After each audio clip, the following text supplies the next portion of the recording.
Hi, I'm Zachary, and today I'm going to tell you why you should learn a musical instrument. I know what you're gonna say, like, hey Zach, it's too expensive.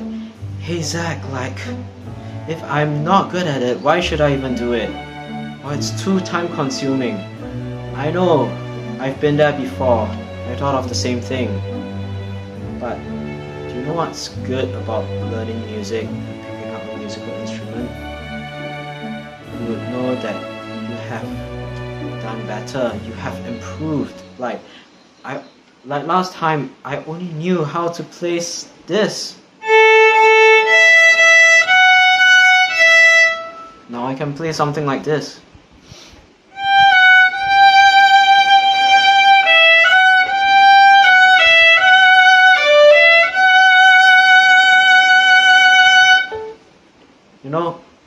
I know I'm not the best, but the most important thing that I know is that you should be the better version of yourself. So with music, you can learn how to do that.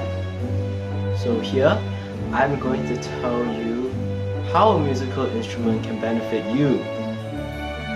Firstly, it can be something to do to keep you occupied so that you won't be bored. It can also be many things when you learn a musical instrument.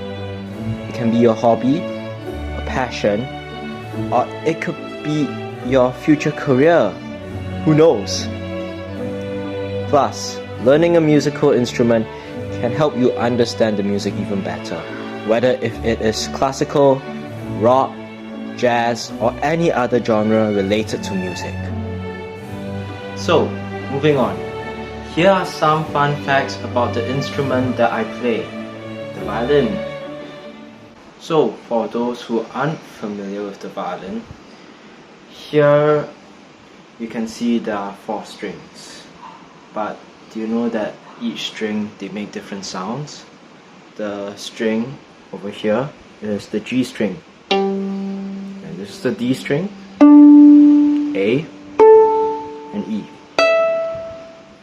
The G string is the thickest and plays the lowest note on the violin, while the E string is the thinnest and plays the highest note on the violin. And right here, as you can see, is the chin rest, and it's quite obvious. You rest it on your chin, like to play the violin.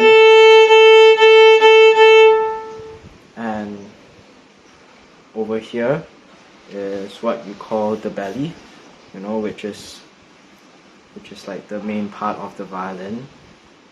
And these 2 things are the sound holes to make the violin sound better. It's like a little speaker, like you can hear it.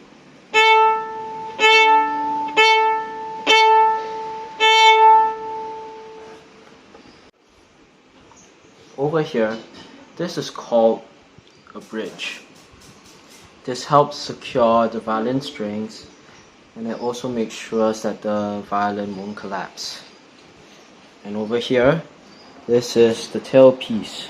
This is where the fine tuners are placed, and it depends on the musician's preference that if they want 4 or 2 or 1 fine tuner. But for me, I prefer 2 fine tuners on my A string and E string. And not only that, here are the tuning packs. Similar to the fine tuners, but they help to tune the strings more accurately. And here, this is what you call the violin bow. After every practice and rehearsal, I need to unscrew this part of the bow so that the bow hair won't be too tight. If it's too tight, then it will affect the bow. It will also affect the sound of the violin, and we don't want that. And to improve in the sound, when I use the bow to play my violin, I need to use this. This is what we call the rosin. It helps me to make the sound of my violin even better when I put it over here, just like this. Sometimes playing a musical instrument can be quite surprising, and this is something that I would like to talk about, like how the violin changed my life. Well, when I was 5 years old, my mother wanted me to pick up a musical instrument, and that was the violin. At first, I didn't like it. Not only that, I had also struggled playing it for years and years and years.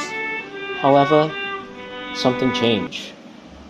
I was on YouTube, then I stumbled across this YouTuber who makes violin covers.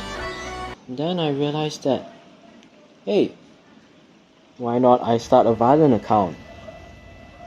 And I realized that I could mingle around with software and editing to make my music sound better, or even stand out.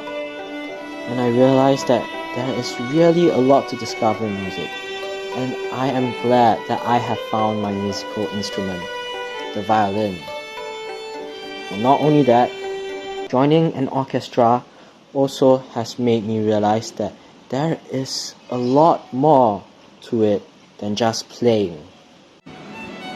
Speaking of orchestras, here is why being in a music group, whether if you are in an orchestra or a band, can be beneficial in a music point of view. When playing in an orchestra, you do not just play. My conductor has told me and the rest that we should listen to each other, and that helps us understand each other's part so that we will be more connected with the music and the piece. And this is how being a part of an orchestra has changed my life. Playing in an orchestra is not only just about performing. No. TPS has taught me more than that. Do you know that you don't have to be the best player in your section group? Take it from me. You should do what you enjoy doing. And if you love music as much as me, then go for it. You know, other than that, being part of a group, being part of a community, having a sense of belonging is something that you would be happy about, right? That's why I am so glad, I am so proud to be a part of TPS. And you know, I have learned a lot from TPS, and one of the most crucial parts of it is to how to improve my music. Not only that, how to improve in socializing. Like, I didn't have a lot of friends back then. I had a lot of social anxiety. I had a lot of struggles, you know, with my studies as well. But, you know, the Purple Symphony gave me this confidence to help me improve in my musicality. And from there, I could understand and appreciate the music that others play even more. And do you know why I also joined the Purple Symphony? It is to make friends. It is to get to know more people. And if you want that, you should do something. You should join a community. You should join a music group. And that's why you should play a musical instrument.